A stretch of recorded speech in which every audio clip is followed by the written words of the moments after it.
Hi everyone and welcome back to this C++ tutorial on creating plugins for Cinema 4D. So today I'm actually going to go back and just revisit what we did in part 9, which was about mouse movement, and that was for drawing this rectangle in this user area.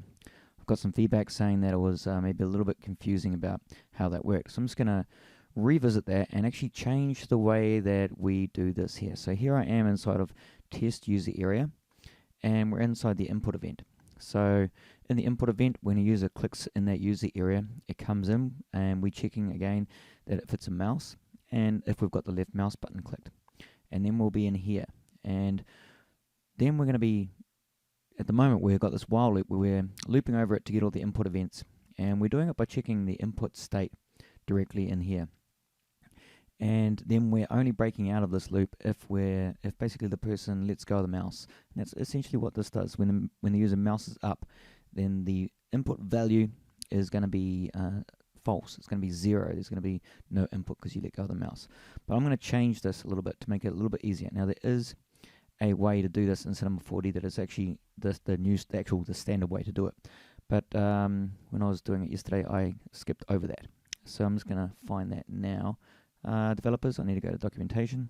I'm just going to show you where to find this information yourself as well in the documentation. And we're just going to come up here and we're going to type in mouse drag. No, mouse. Just looking for a manual. Mouse drag. This one here. And so if you type in mouse drag, and then click on GE user area mouse drag, or just type in GE user area, and you'll come to this same documentation. Essentially the manual. You're looking for the manual, GE user area manual, and then interaction on the right here. Click on interaction, and you'll get to this same location. We're looking for the MouseDragStart, MouseDrag and MouseDragEnd. And you can see here they've got some documentation here on how to do this. And here is their while loop. And you'll notice outside of the while loop they're doing a MouseDragStart. They're calling MouseDragStart method. And oh, I just clicked on it. And let me get back to it there. And it's starting the mouse drag for the left mouse button, and it's specifying the start X and Y locations, which is the ones that you get from the input. And then some extra parameters there. And then in the while loop, they've got a while mouse drag. So while the mouse is dragging, while you're actually holding your mouse button and dragging it along, what this does is it gives you back the distance traveled by your mouse in pixels, and it puts it into two variables there, delta X and delta Y. And also gives you some extra channel information as well, which is useful if you're actually using like a Wacom tablet, but we're not in this instance. And that will stay within this while loop while you're dragging. So, and you say that here, you say while it's equal to continue, which means while you're actually still got your mouse button down, it's going to do this while loop. And when you let go, this continue is not going to be set, it's going to be set to something else, and then it'll break out immediately. And in this code here, they've also got some extra checks in there, which you don't really need, because if you're already in this, then you know your state of left mouse button is going to be down, and you don't need to check this either because this will break out already for you. So I'm not going to include those, but what I'm going to do is I'm just going to copy this here, including the mouse drag end, because you need to call that. It needs to match the call to MouseDragStart and MouseDragEnd. So I'm going to copy that, and I'll go back to the C++ file. And I'm just going to paste it directly above it.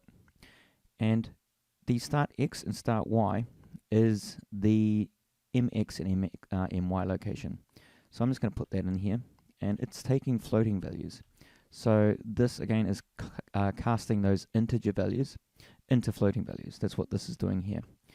And that's because this takes float, as you can see, MX and MY. And that's because for high accuracy, you can actually move half a pixel potentially. But in mouse drag, we now want to, also over here, you can see don't hide mouse. So as we're starting this drag event, we want the mouse cursor to be visible on screen. But if we wanted to, we could probably remove this if you want to, and then the mouse would be hidden. You can actually change the mouse cursor as well using a separate call, and you can change the icon and then reset it back if you want to as well, but I won't cover that in this tutorial. But the next bit that we want is we want to remember these two values here.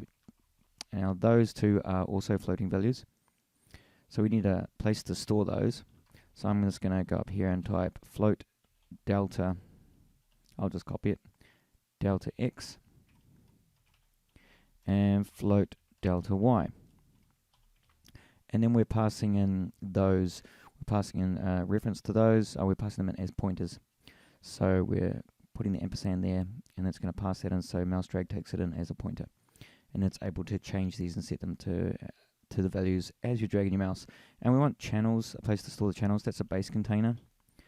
Channels, and that's passed in here, again doing the ampersand. And we're going to stay in this while loop while it's set to continue. And there's not much documentation there, but basically it just says right there, the drag is still in progress. So while the drag is in progress, it's going to continue. And because of that, you don't actually need these two here. And what this code here is doing is it's just saying if the delta x and delta y hasn't changed, meaning the user has not moved their mouse, or if they have moved their mouse, if these are not equal to 0, so whenever this gets called, it's going to set this to be the amount that the mouse actually moved. And if they have not, or if they have moved, then it's going to call this. So we're going to reuse that as well. I'm just going to open bracket, close bracket that, and remove that statement because it's not correct. And now what I'm going to do is I'm going to copy our code from down here, but I need to change it slightly to use the delta x and delta y values. So what we want to do is actually just grab these bits here.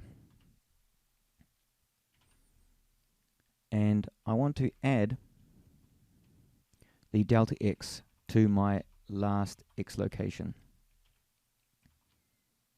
Now there's two ways you can do this. You can go let the last x equal the last x plus delta x. But there's a shorthand for doing this. Because we're adding a value to this, then what this is saying let this value equal to itself plus this number. And a shorthand for writing that is to actually just go plus equals, and then you do not need to put in the last x. So it's the same thing. Doing this here is the same as writing that. So let's do the same here. Let's go y plus equals delta y. And then we're going to redraw. So we're only going to redraw now when the mouse actually moves. If the mouse is not moving, it doesn't need to call the redraw method. And now I'm just going to comment out all of this. And we'll just run the code and see if this actually works.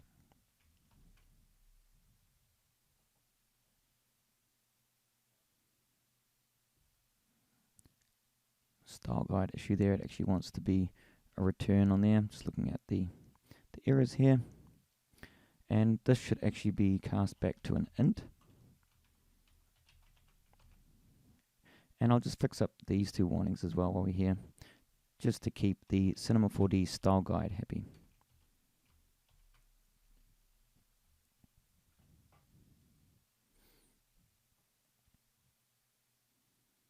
Now we have no warnings, and I'll just press F5 to play it, which is going to run Cinema 4D.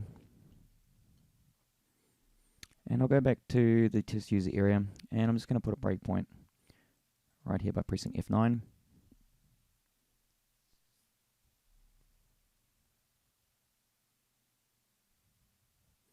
Oh, and go back to Cinema 4D. So now if I click in here, it's going to come in, it's going to do a MouseDragStart, and it's going to set it to the MX and MY values. Now it's going to go into MouseDrag, and this is probably going to skip straight over it because we've let go of our mouse. My mouse is no longer being held down while I'm in here. So I'm going to put a breakpoint right inside of there, and at this drag end as well. And just press F5 to continue. Now I'm going to click, and now I'm going to drag. And now that I've dragged, it's come into this mouse drag. It's in the while loop, and the amount that I moved was -12 in the X and -9 in the Y. I moved my mouse down this way rather than up that way. And that's going to subtract that from the X and the Y there. And it's going to redraw it. I'm going to press F9 to continue. You can see it's moved outside now. It's at the drag end. Press F5 to continue. And it's drawn it the wrong way, because the way that this is interpreting the difference in delta X is different to how I'm actually using it. So what I need to do here is I'm actually just going to minus. I'm going to subtract that value instead. And let's just bring up that documentation again and see what they're doing here. Let's click on MouseDrag and see if there's any more information in there. MX and MY.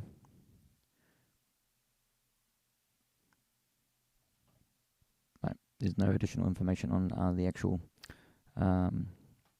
space that it's actually calculating these at. But if we're in here now and we click and drag, you'll see that it's going in the right direction now.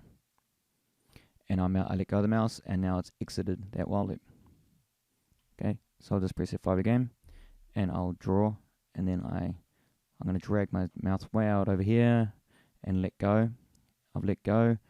It's not no longer continuing the drag, so it's broken out of that. So I think this is a much easier way to understand it, and that's the reason that they wrote these in the first place, was that so you don't have to think about this input state.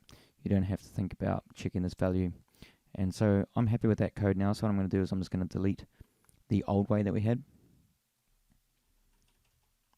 and leave it at this way, because this is actually the correct way to handle this approach. Just press F5 again, and we'll just test this one more time.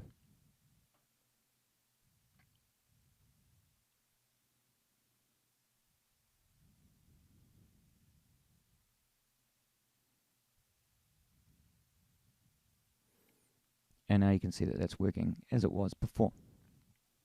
Okay, thanks.